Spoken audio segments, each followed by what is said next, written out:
Hello, my name is Nathan Boffman.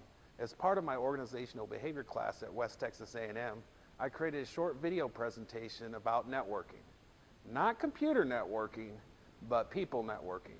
Without further ado, I would like to present to you the case study of Heidi Roizen, a networking guru.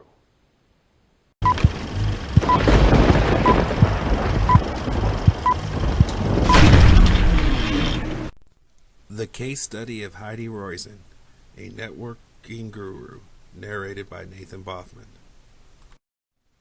Heidi was born and raised in Silicon Valley. Her father was an engineer that helped develop the first color videotape. Since early childhood, she has been surrounded by technology and entrepreneurship. The biggest technology companies in the world converged onto Silicon Valley.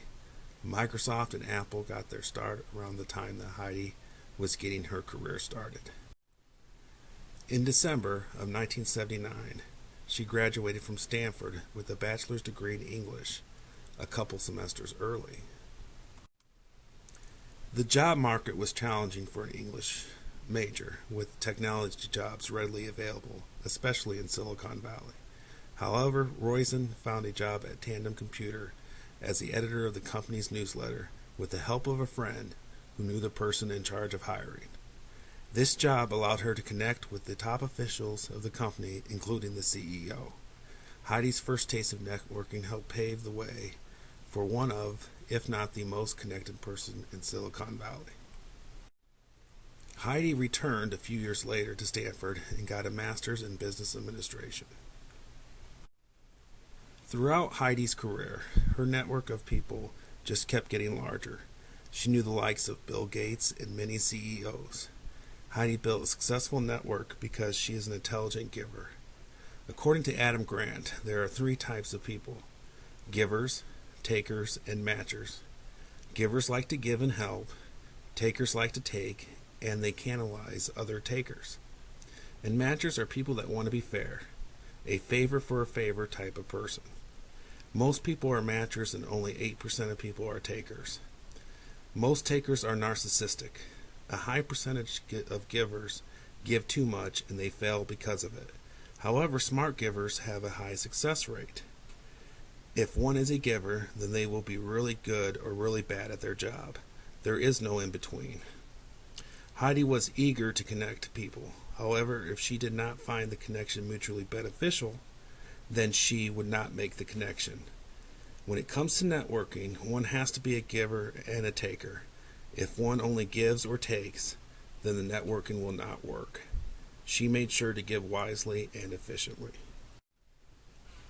The peak of Heidi's career, before she became a venture capitalist and a board member for several boards, she took a high-level position at Apple in the 90s when they were struggling to keep their company afloat. To avoid major software companies from leaving Apple, Heidi came in for the rescue.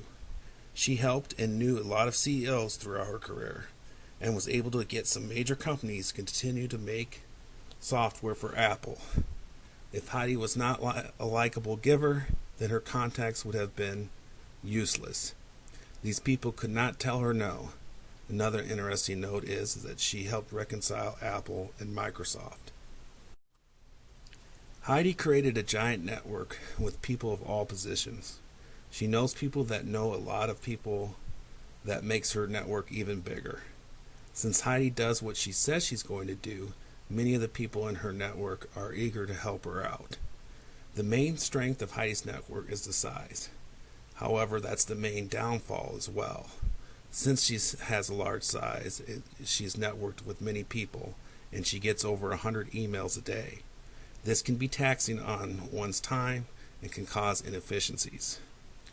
Her network is made up of people that she finds talented and people that she likes on a personal level. The quality of the people in Heidi's network is unmatched. The downside to her network is that it's just in the technology industry. Outside of Silicon Valley, her network gets anemic. Since becoming a venture capitalist, it has been hard for Heidi to maintain her network and keep it in good standing. With the position she is in, she has to turn down many of her contacts who are vying for startup money. Her company says yes to 1 out of 30 projects that qualify. This can make it difficult to maintain positive relationships.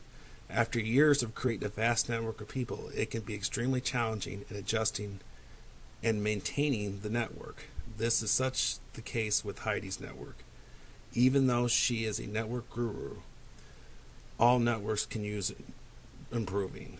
To help improve the efficiency and increase the size of her network, Heidi should start targeting brokers, preferably brokers from other industries, since she has Silicon Valley on lockdown, to help expand her networking to multiple industries. Brokers are people who can connect one network of people to another network. Heidi is the nuclei of her own cluster of networks. There are other people who are nuclei within their own clusters. The idea of a broker is to connect the two clusters together. Heidi is a giver, but she may be giving too much when it comes to maintaining her growing network. Heidi may have to cut back on her giving to free up her requests from her contacts. She could pick and choose her most important contacts and brokers and only deal with them. It has gotten to the point where she gets over 100 emails a day. The best way to maintain Heidi's network is to work less as a venture capitalist and work more on maintaining and building relationships, which will help maintain her network to full capacity. Thank you for watching the case study of Heidi Roizen, a networking guru.